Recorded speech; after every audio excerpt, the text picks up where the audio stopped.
Qué alegría encontrarnos en este día para seguir escuchando la palabra de Dios, para tomarla, proclamarla, meditarla, orarla y llevarla a la vida.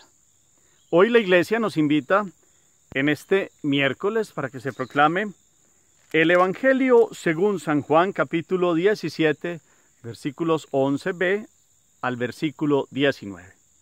Primer momento, lectura del texto. En aquel tiempo Jesús, levantando los ojos al cielo, oró diciendo: Padre Santo, guárdalos en tu nombre a los que me has dado, para que sean uno como nosotros. Cuando estaba con ellos, yo guardaba en tu nombre a los que me diste, y los custodiaba, y ninguno de ellos se perdió, sino el hijo de la perdición, para que se cumpliera la Escritura. Ahora voy a ti, y digo esto en el mundo, para que ellos mismos tengan mi alegría cumplida. Yo les he dado tu palabra, y el mundo los ha odiado porque no son del mundo, como tampoco yo soy del mundo. No ruego que los retires del mundo, sino que los guardes del mal. No son del mundo, como tampoco yo soy del mundo. Santifícalos en la verdad. Tu palabra es la verdad. Como tú me enviaste al mundo, así los envío también yo al mundo.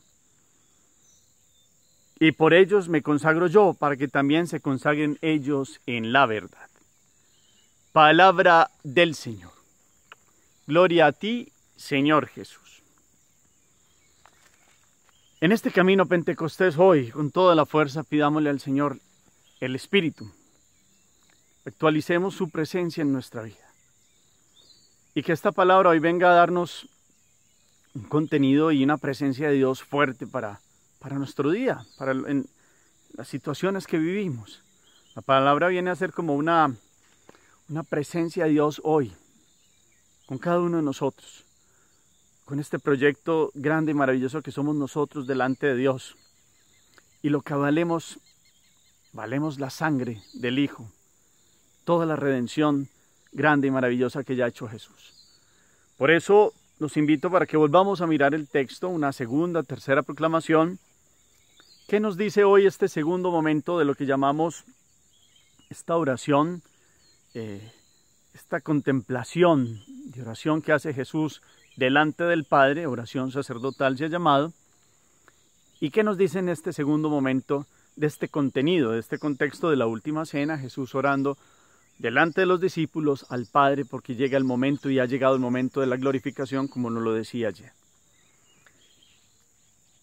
¿Cuál es el contenido de hoy?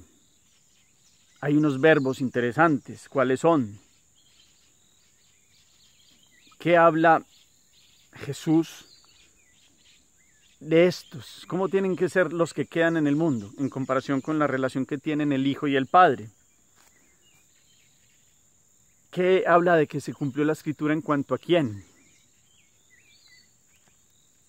¿De qué habla y de qué alegría habla? ¿Cómo trata el mundo a los que son de Jesús? En cambio, ¿cuál es la propuesta de Jesús para el mundo? Y cómo ellos han seguido a Jesús y cómo tienen que actuar. ¿Cuál es la verdad? Nos dice ahí Jesús. Concretamente, ¿de quién habla ahí que es la verdad? Y también, ¿cómo es esa consagración? ¿En qué se consagra Jesús y ellos, los que siguen a Jesús? Hay unas expresiones muy profundas, muy teológicas, pero que nos sirven como para hacer hoy un contenido hoy de oración en Dios.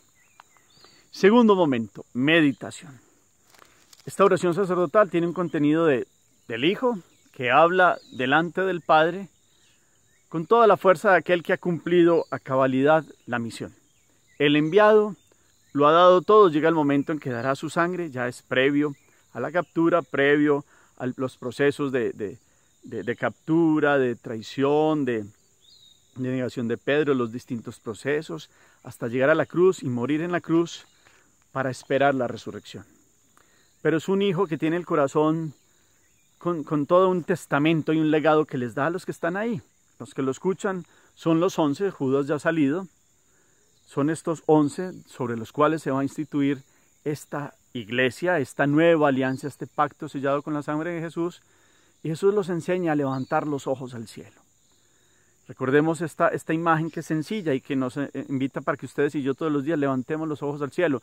No porque el lugar de Dios geográficamente esté por encima en las estrellas, en los planetas, sino porque es una invitación a ascender en el Espíritu. Dios que está por encima de nosotros nos trasciende, pero que es un ser real y que podemos levantar la mirada. Y es un gesto de oración, ya con el cuerpo. Y nosotros hoy sigamos levantando la mirada al Padre, al dueño de la creación, al dueño de nuestra existencia, al todo, con mayúscula. Y entonces, aquí viene una petición de Jesús y un verbo, guardar. Dice, guárdalos en tu nombre a los que me has dado para que sean uno como nosotros. Introduce aquí Jesús una idea que va a tratar en estos 2 días, hoy y mañana con más profundidad, la unidad de los que creen en Jesús, así como el Padre y Jesús son uno y también en el Espíritu. La unidad. Guárdalos en tu nombre. Jesús ha seleccionado a unos. Y estos son la semilla o son el piso sólido sobre los cuales vendrán muchos. También mañana profundizará en los que vendrán. Ahora está hablando de estos 12 para que los guarde. Y en estos 11, está el contenido de aquellos que van a llevar la verdad al mundo. Nos había hablado en estos días de que se preparan a recibir el Espíritu de la verdad, que es lo que vamos a actualizar en Pentecostés. El Espíritu de la verdad. Pues hoy Jesús dice, guárdalos en tu nombre, para que sean uno. Dice, como cuando estaba con ellos, yo guardaba en tu nombre a los que me diste, y los custodiaba, y ninguno de ellos se perdió, sino el hijo de la perdición, para que se cumpliera la escritura. Uno no quiso, por libertad propia, hablamos de Judas, nos habla el Salmo 41:10, sobre toda esta situación. Judas Juan lo toma en el capítulo 3 en el contexto de la última cena. También Jesús cita este salmo para ver cómo se cumple uno, no porque Dios lo hubiera destinado a él para que no aceptara, porque Dios quiere que todos los hijos se salven y lleguen al conocimiento de Él, al conocimiento de la verdad. Esa es la intencionalidad de Dios, pero Dios respeta la libertad humana. Cumplirse aquí la escritura es una opción que ha hecho uno, que quiso no guardar la verdad, no comprender el mensaje de Jesús como era, el mesianismo del amor, de la misericordia, se metió con otros proyectos humanos y negó a Jesús. Este es el contexto entonces de Judas, que es aquel que lo llaman aquí el hijo de la perdición. Jesús es la salvación, ofrece la salvación, pero se sigue respetando la libertad para el que quiera escuchar este llamado, obedecer en el amor más profundo, no porque toca, y seguir a Dios. Y seguir a Dios es amar la verdad. Jesucristo, que es la verdad en sí. Entonces aquí aparece también diciendo cómo Jesús, después de este contenido, de esta experiencia de decirle que los guarde a ellos, porque hay uno que ya no quiso, pues va a Él, se dirige a Él. Lo hemos comentado en otros momentos, sale del Padre, viene, toma condición humana y vuelve al Padre. Es el momento previo de ofrecer la vida. Entonces, va a Él, pero dice, y ahora voy a ti y digo esto en el mundo. Todavía Jesús está ahí en el mundo, para que ellos mismos tengan mi alegría cumplida. Expliquemos algo otra vez. Para Juan, apóstol, el mundo no es solo el globo terráqueo. El mundo es un lugar donde se han dado la división, el egoísmo y un montón de concupiscencias, es decir, de apetitos que han desordenado la vida del ser humano. Porque el mundo como tal es creación de Dios, es bueno, el mundo físico.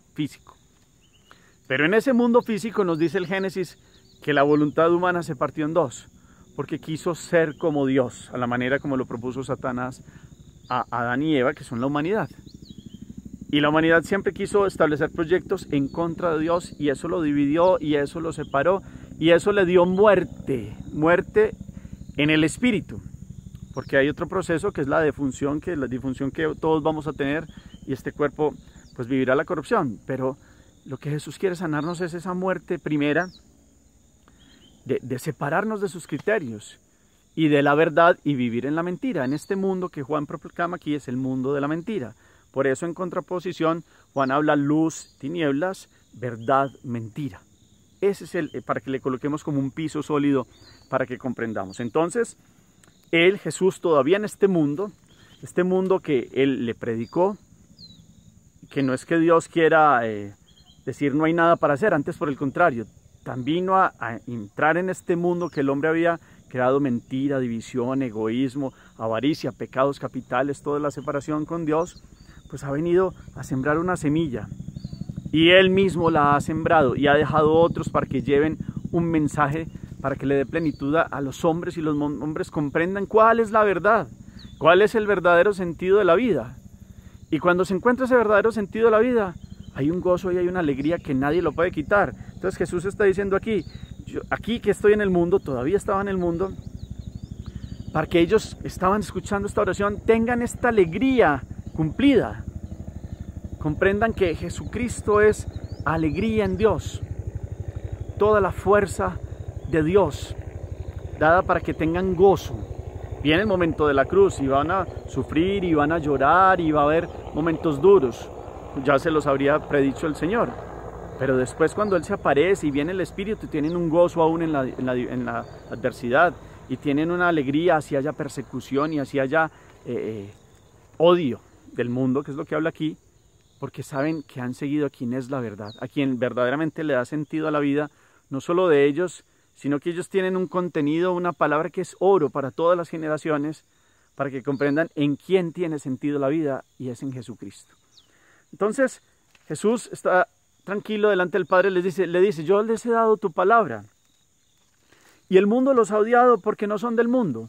Volvemos a hablar, el mundo tomado como el corazón humano endurecido, lleno de mentira, lleno de odios. Lo constatamos. Los que no quisieron que Jesús mostrara su verdad, ¿qué hicieron con Él?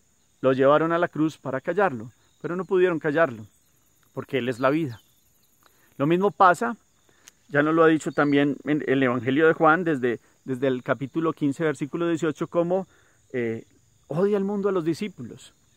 Y hay una causa, y la causa es que el Espíritu de la verdad deja al descubierto toda la mentira en que se mueven las causas de los hombres separados de Dios. Todas las tramas, la mentira, los cálculos fríos, humanos, qué se espera lograr, no importa lo que haya que hacer, los medios, como los humanos conquistamos lo que llamamos bienes, que terminan siendo a veces idolatrías.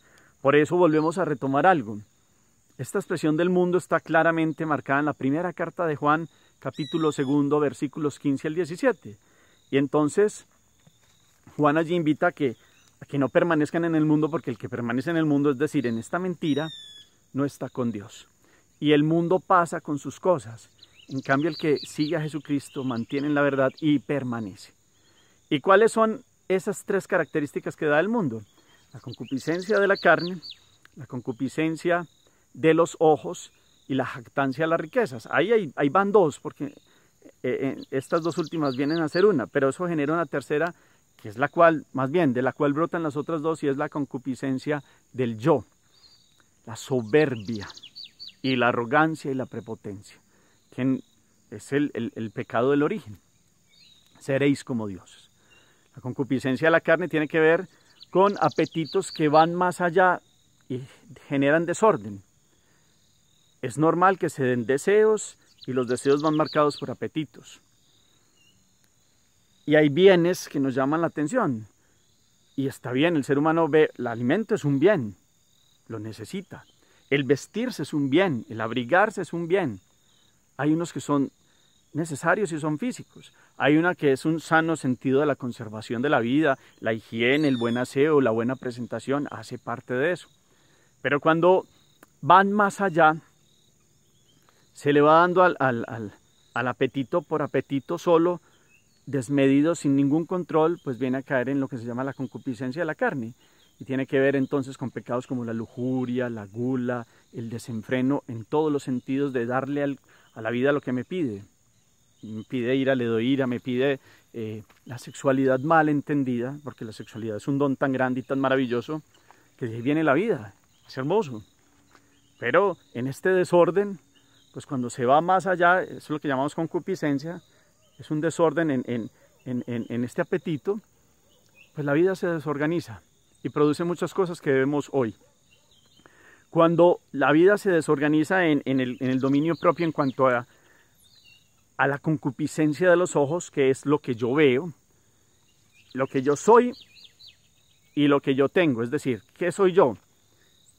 La silueta, el cuerpo, y hay una higiene y hay una dignidad básica de cuidado, pero cuando se vuelve más allá, se cae casi en idolatría del cuerpo, o cuando ya no es lo que soy, sino lo que tengo, entonces veo y me apasiona esto y quiero ser rico y no me importa lo que tenga que hacer, y ese es el desorden. Podemos tener las cosas, y más si son fruto del trabajo, son bendición. Pero cuando se viene la avaricia, la envidia, cuando se viene todo un montón de deseos por tener y acaparar, esa es esta concupiscencia, todo eso se da en el mundo. Y la base de eso, la concupiscencia del yo, es porque yo soy Dios. Y uno puede decir, no, yo creo en Dios, pero está tan lleno de sí mismo, que está desdibujado el verdadero Dios. Porque el que quiere seguir a Dios se despoja de sí para que Dios entre con su espíritu de la verdad y entre y nos colme y nos dé su gracia. Y entonces sabemos que lo que tenemos es por un don de Dios, todo. ¿De qué nos vamos a ufanar o qué nos vamos a decir? Pues que es que, más bien, ¿qué tienes que no hayas recibido? Nos dice la palabra. Entonces este es el sentido del mundo y hay que volverlo a explicar hoy. Perdónenme que me demoré ahí un poco en la explicación para que comprendamos a Juan cuando habla del mundo. Entonces, ¿por qué el mundo odia a los que quieren seguir de verdad a Jesús? Porque este mensaje de Jesús y esta palabra pues devela cosas que son mentira. Devela estilos de vida que no tienen piso sólido porque son vanaglorias, son placeres pasajeros, son situaciones que por más que se tengan, generan vacío. Y en eso están todos los vicios, las adicciones y las idolatrías. Porque si no se le da el primer lugar a Dios en la vida, siempre vamos a estar necesitados y tratando de llenar con cosas, tratando de llenar con sensaciones, tratando de llenar con cosas pasajeras. Por eso el que va en Jesús, pues disfruta este día, vive y ama, tiene el fruto de su esfuerzo y trabaja y comparte y va encontrando gozo en lo sencillo de la vida. Y esto le da una capacidad de esta alegría cumplida que Jesús nos dice, estando en el mundo. Entonces el Evangelio sigue muy fuertemente contándonos cómo pues Jesús no es del mundo y los que están ahí están en el mundo. Él le dice, no los retires del mundo, pero que los guardes del mal, de la malicia y de todo lo que se da en el mundo, que es contrario a la voluntad de Dios y termina siendo caos, desorden y mentira. Estando en el mundo tienen que evangelizar el mundo. Por eso entonces les dice, santifícalos en la verdad, tu palabra es la verdad. Ahora les preguntaba de qué hablaba, de qué verdad, de la palabra de Dios. Santificar, consagrar. Ellos, columnas de la iglesia, aquí apóstoles. Mañana vemos como también Jesús habla de los que vendrán. Cómo consagrarse en esta verdad que es de Dios. Y cómo estar en el mundo sin ser del mundo. Y cómo poder estar en todas las realidades. El Concilio Vaticano II profundizó mucho esta realidad de los laicos que evangelizan y también de los sacerdotes seculares, los que estamos en el siglo, en el mundo. Es que tenemos que estar ahí. Y los laicos tienen que estar ahí y evangelizar ahí. Y llegan a un trabajo y seguramente se encontrarán cosas del mundo como, venga, yo le doy esta plata y usted me deja hacer esto, o quiere avanzar en este puesto, pues me tiene que dar esta plata, o más bien entonces, mire, hagamos esta intriga y removemos a esta persona, y el mundo se mueve con un montón de intrigas, el mundo se mueve con un montón de cosas pasajeras, pero el que conoce a Jesús le muestra a los demás la verdad, y no le da miedo, y no se deja amedrentar, y no tiene miedo de los respetos humanos. Está en el mundo y dice la verdad. Y eso le da un gozo y le da una alegría.